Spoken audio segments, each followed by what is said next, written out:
All right, my friend, listen up. I've been there. I understand. I've been in the same situation that you are right now. You're training really hard, you're eating enough, and you're just not putting on weight. You're not putting on muscle. And if you are, it's not at the rate that you would like. You're not getting closer to your body goals. That sound familiar? So if you want to learn how to pack on muscle, build size, add weight, check out the rest of this video.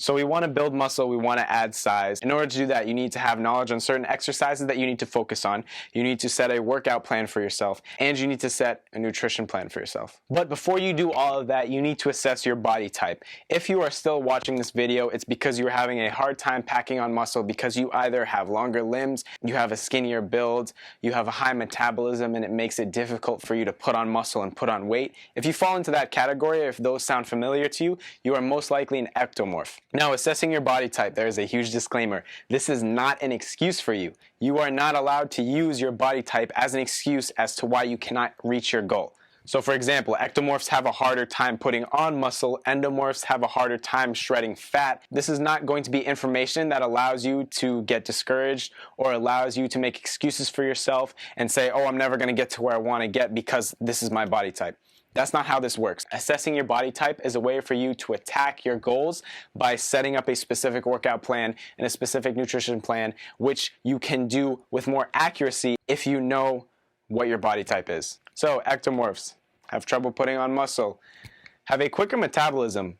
Don't take advantage of that metabolism. This metabolism is not going to be this fast for the rest of your life, so make sure that you treat your body well. You maintain a nutrition that you are able to maintain for the rest of your life. That's going to be your goal. So if you fall into this category, there's a few things that you need to learn. 1, you have to learn certain workouts and exercises to focus on.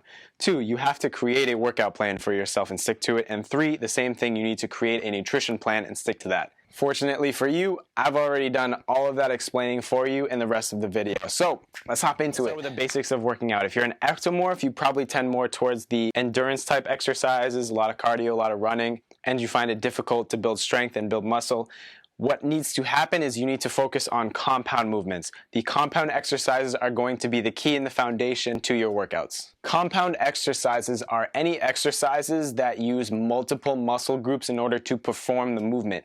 For example, a bench press involves your shoulders, your chest, your triceps. A pull-up involves your biceps, your forearms, your lats, your rear delts. So when thinking about compound movements, all you got to do is just think about what exercises use multiple muscle groups.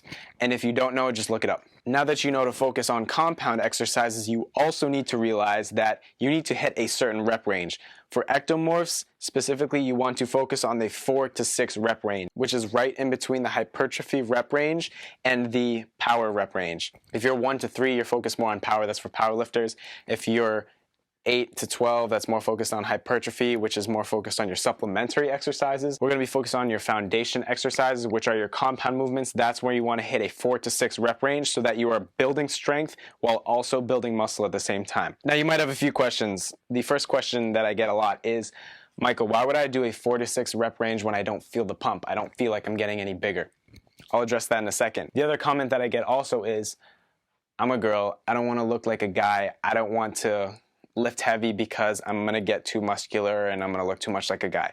I'll get to that one too. Lifting heavy is the key to building strength. Building strength is the key to building muscle. Think about it this way. Have you ever seen someone who can bench press like 300 pounds and they have a small torso? Have you ever seen someone that can do a pull-up with an extra 200 pounds strapped to their waist and have tiny arms? No, you don't see that because there's a direct correlation with strength and size. Now, although these two aren't parallel, they definitely go hand in hand, and the stronger you get, the bigger you will get as well. That's why the foundation of your workouts are going to focus on this compound movement or compound movements that will be within the 4 to 6 rep range. And then after you do those compound movements, you can add the supplemental exercises such as the bicep curl, the tricep extension, any other isolation exercises, or any other compound movements that you want to hit the 8 to 12 rep range in. And the second comment, girl, how else are you going to build muscle? If you are hitting the 8 to 12 rep range, or the 12 to 15, or the 15 to 20, you're not going to put on any size. You're not going to build any muscle. All you're doing is just toning and burning fat. You're not getting any stronger, and you're not getting any bigger. If you are getting bigger, you are not going to look like a guy unless you are a guy.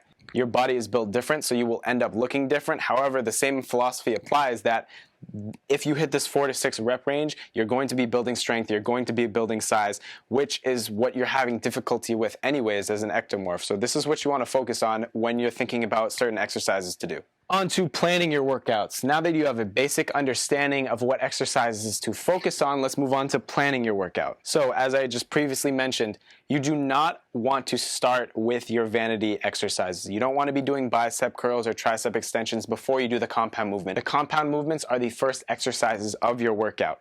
And the reason for that is you want to be building strength as well as muscle, which means you have to have the most amount of energy. Your body has to feel at its best in the workout, meaning if you do bicep curls or tricep extensions before the compound movements, you're just going to tire yourself out, and then you're not going to be lifting enough weight that you originally would be able to and build that strength. You're going to be basically handicapped moving on to these compound movements, and they're just going to turn into a supplemental exercise instead of a focused foundation exercise. So when you put the vanity exercises after the compound exercises, you allow yourself to have more energy for the compound lifts, which allows you to build strength and build muscle much more effectively. Now, planning your workouts, you have to plan a workout split. Your workout split is basically how you are going to divide the workouts throughout the week. There's countless different programs that have different workout splits. I'm going to focus on 3 workout splits that I think are the best for you to go off of. And comment down below if you want to see another video on workout splits, because there's a lot of information that is in here. So I'm just going to go over the surface a little bit so you have a better understanding of what you should be doing. The first split is an upper-lower split, which looks like this. As you can see, I have 1 or 2 exercise descriptions per day.